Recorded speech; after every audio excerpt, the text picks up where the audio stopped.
पटना में मेरे परिवार, अपने निजी परिवार के बाद अगर कोई परिवार सबसे करीब रहा है और किसी परिवार का मैं सबसे ज्यादा ऋणी रहा हूं तो वो है प्रधान परिवार।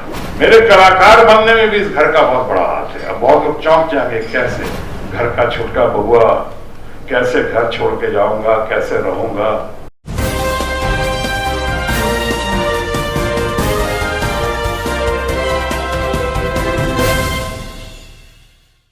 पटना में मेरे परिवार, अपने निजी परिवार के बाद अगर कोई परिवार सबसे करीब रहा है और किसी परिवार का मैं सबसे ज्यादा ऋणी रहा हूं तो वो है प्रधान परिवार, डॉक्टर अजीत प्रधान। और इनके और हमारे बीच में का बहुत समानताएं हैं। एक तो समानता ये भी है कि जिनका इन्होंने जिक्र किया, द ग्रेट प्रधान ज्वाला प्रसाद जी भैया, प्रधान ज्वाला भैया जिनको कहते थे, और जो अपने कैरेक्टर के मामले में, अपनी ईमानदारी के मामले में, अपने डिसिप्लिन के बारे में, अपने कमिटमेंट के बारे में जो इतना जाने और माने जाते थे, वो सिर्फ अजीत प्रधान या अजीत प्रधान के परिवार के ही हीरो नहीं थे वो, बल्कि वो मेरे भी हीरो थे। और मैं आज तक उनकी बड़ी कदर करता हूँ और मैं उनके भी हर कार्यक्रम में आज तक जुड़ा रहा हमेशा। घर की बात है, लेकिन मैं उनको हमेशा हीरो मानता रहा। उनकी पत्नी भी बैठी हुई हैं, हमारी भाभी बैठी हुई, रमा भाभी बैठी हुई वहां पे। मेरे कलाकार बनने में भी इस घर का बहुत बड़ा हाथ है। अब बहुत लोग चौंक जाएंगे, कैसे। ऐसा नहीं कि मैंने एक्टिंग सीखी है वहां पे, वो तो टैलेंट आया होगा। मैं तो पहली बार जब पटना से FTII में मेरा सिलेक्शन हो गया तो मैं तो जिस तरह गया, बड़ी हालत खराब थी। जिंदगी में कभी हॉस्टल नहीं देखा था हमने, घर का छोटा बबुआ, कैसे घर छोड़ के जाऊंगा, कैसे रहूंगा, कैसे अम्मा रोते। तो मेरी किताब में जो एनीथिंग बट खामोश, उसमें बहुत लोग आए होंगे, उस किताब में भी जिक्र है कैसे बेहोश हो गई थी, कैसे बेहोश होने के बाद फिर होश आया, फिर कहा कि नहीं जाओ, निकलो।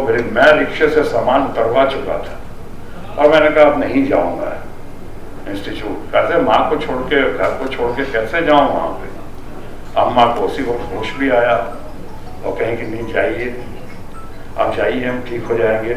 और मैं निकला वहां से। कहना ये चाहो, कई मूवमेंट आते हैं, आप सबको जिंदगी में आए, वही मूवमेंट होता है मेक और ब्रेक का।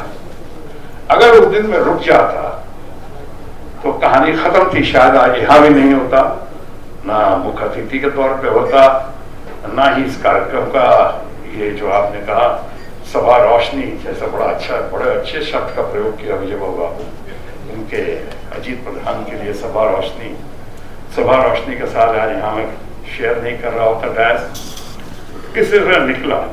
लेकिन निकलने के पहले जो मेरी ट्रेनिंग यानी वर्कशॉप, FTII में मेरा वर्कशॉप होता था।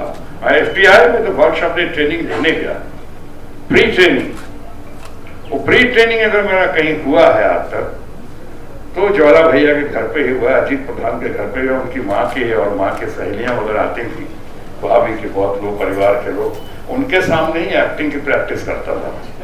और कोई जगह नहीं था, हर जगह से निकाल दिया जाता था, हल्ला नहीं करने का, शोर शराबा नहीं करने का।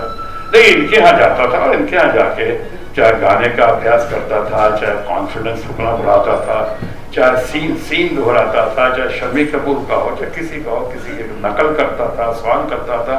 धीरे धीरे वो कमिटमेंट पैदा कर रहा था और वो कॉन्फिडेंस पैदा करते करते यानी ऐसे लर्निंग हुई, ऐसी ट्रेनिंग हुई इनके यहाँ कि उसके बाद जब सिलेक्शन की घड़ी आई तो FTII में ना सिर्फ पहली बार में ही सिलेक्शन हुआ मेरा, लेकिन वो भी एक इतिहास कायम हुआ कि पहली बार बिहार का कोई लड़का एक्टिंग कोर्स में सिलेक्शन हुआ तो उसमें बिहार में मैं ही था।